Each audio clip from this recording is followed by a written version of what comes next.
Oi, eu me chamo Ângela Oliveira e eu vou falar um pouco sobre a aprendizagem baseada em problemas, que é um método de ensino bastante interessante que tem sido utilizado com bastante sucesso em todo o mundo. Bom, a aprendizagem baseada em problemas é atualmente reconhecida por ser uma das metodologias de ensino mais modernas e por ajudar o estudante a entender o conteúdo na prática com mais engajamento, autonomia e protagonismo. Ela pode ser encontrada nas siglas ABP ou PBL e é uma metodologia de ensino voltada para a aquisição do conhecimento por meio da resolução de situações. Ela é bastante diferente da aprendizagem tradicional, uma vez que na aprendizagem tradicional é transmitido o conteúdo, o aluno vai memorizar o que foi passado e depois é oferecido um problema para fixar o conteúdo. Na aprendizagem baseada em problemas, é oferecido um problema real, então são identificados o que é preciso saber e, por fim, é aplicado o conteúdo com a resolução do problema. Ela, então, vai abordar problemas, dando oportunidades e capacidades para o estudante por meio de pesquisa, teoria e prática, assim como aplicar conhecimentos e habilidades para que ele consiga encontrar uma resolução plausível para o problema definido.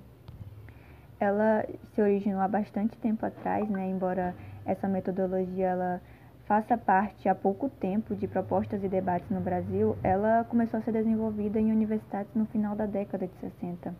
E a proposta se baseava nos conceitos do psicólogo americano Jerome Bruner e do filósofo John Dewey. O Bruner ele afirmava que a educação deveria colocar os estudantes em contato com problemas, incentivando a discussão de temas em grupos e a busca de soluções.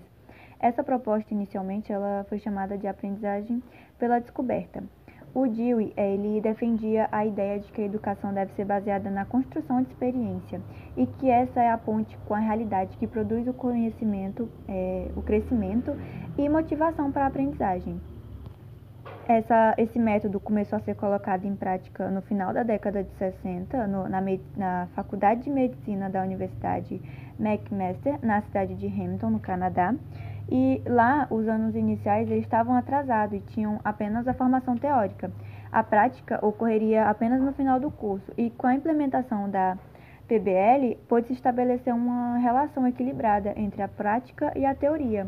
E essa abordagem ela se destacou bastante por apresentar um elevado grau de satisfação dos estudantes e por tornar eles mais envolvidos na aprendizagem do conteúdo. Ela apresenta objetivos, né, como mesclar alguns dos princípios básicos da educação, ou seja, a teoria e a prática. E a intenção desse método de ensino é fazer com que o aprendizado ele seja o mais dinâmico possível e que ocorra de forma simultânea, fazendo com que o aluno ele tenha as bases teóricas e também consiga colocá-las em prática ao mesmo tempo. O principal pilar da ABP é a organização da proposta pedagógica em torno da resolução de problemas e não com a separação de disciplinas como a gente é acostumado. Nela, o aluno ele vai estudar individualmente sobre determinado assunto, isso antes da aula, então vai anotar as dúvidas, as dificuldades que teve. E na aula vão acontecer as discussões sobre os problemas apresentados, né? Isso realizado em grupos. E esses grupos, eles não vão ser enormes com até 100 estudantes, eles vão ser grupos pequenos, de no máximo 10 alunos. Dessa forma, a participação de cada aluno vai se tornar essencial, incentivando o trabalho em grupo e a comunicação. A aprendizagem baseada em problemas, ela apresenta muitas vantagens e a principal dela é o engajamento. Por trazer aulas mais dinâmicas e divertidas, os alunos eles vão conseguir participar mais e melhorar o desempenho deles na sala de aula. Uma outra vantagem seria a melhor autonomia e protagonismo. Por se tratar de uma metodologia voltada para a resolução ativa de problemas, os alunos eles vão aprender a controlar o próprio aprendizado ao escolher os modos de como eles querem absorver o conhecimento. Uma outra vantagem é o estímulo à atividade do aluno, que agora ele precisa ter vontade e disciplina para estudar e aprender por conta própria. Estimula a leitura, ao emprego do raciocínio lógico e às discussões. O desenvolvimento cognitivo também é melhorado e aumenta o senso de responsabilidade dos estudantes e o desenvolvimento da capacidade do trabalho em equipe. O acesso precoce dos estudantes ao meio prático da profissão escolhida forma novos profissionais com mais motivação e mais humanizados, já que eles vão poder ver de perto o resultado das investigações dele. E como existem vários tipos de inteligência em uma sala de aula, ela é muito mais fácil atingir todos os estudantes ao mesmo tempo. Então, numa sala de aula, vão todos poder aprender igualmente, fazendo com que a sala evolua em sincronia. Esse método também apresenta algumas desvantagens, como a ausência de provas e trabalhos escolares, né? Vai ter menos cobrança por parte dos professores. Então, os estudantes que não se abrirem ao método inicialmente, eles vão se dedicar menos aos estudos e vão aprender menos. Uma outra desvantagem seria a facilidade ao acesso à internet, né? A informações disponíveis na internet, já que os alunos eles podem acabar recorrendo a fontes de pesquisas duvidosas, sem se preocupar com a origem e a veracidade das informações encontradas. Esse método ele recebeu algumas críticas, porque era considerado superficial, porque, de certa forma, vai encorajar os alunos a enganar os professores, né? Buscando cópias de trabalhos já disponíveis na internet.